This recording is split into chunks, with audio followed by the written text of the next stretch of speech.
साथियों, आज हम लोग बिहार के बॉर्डर पर वाल्मीकि नगर में हैं और आप ये देख रहे हैं कि ये जो नदी है इसको हम गोंडक नदी बोलते हैं और ये नेपाल के बॉर्डर पर है।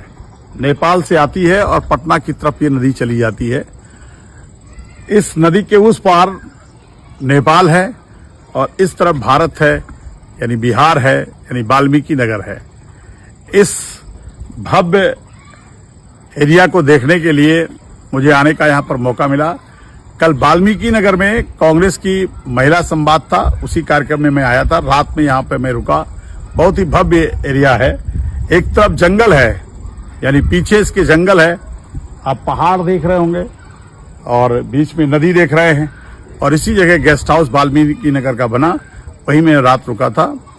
और ये वो नदी है जो भारत और नेपाल के संबंध को मजबूत करती है। पंडित जवाहरलाल नेहरू जी ने उस वक्त, जब भारत के पास सरकारी कोष पे पैसा नहीं हुआ करता था, लेकिन देश की मजबूती के लिए, भारत की मजबूती के लिए उन्होंने एक बहुत बड़ा यहाँ पर बैराज बनाया और बाढ़ से बिहार को बचाने की अथक भागीरथ प्रयास किया।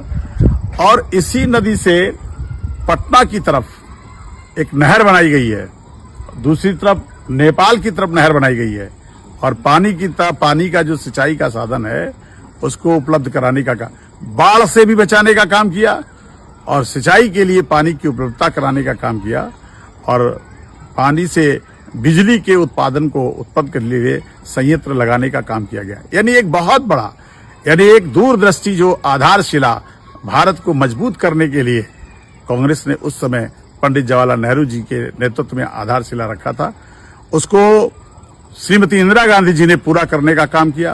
तो नेपाल के राजा और भारत के प्रधानमंत्री पंडित जवाहरलाल नेहरू जी और श्रीमती इंदिरा गांधी की दूरदर्शिता की वजह से नेपाल को भी शक्ति मिली और भारत को भी शक्ति मिली।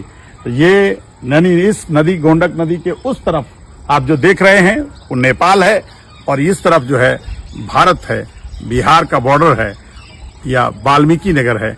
यहाँ हमारी कांग्रेस की ड्यूटी लगी हुई थी और यहाँ मैंने कांग्रेस को मजबूत करने के लिए कल महिला संवाद करने का काम किया और आगे आज हम फिर हमारी ये यात्रा मुंगेर की तरफ जाएगी, यानी हम नेपाल के बॉर्डर पर, बिहार के बॉर्डर से सीधे मुंगेर जाने का काम करेंगे।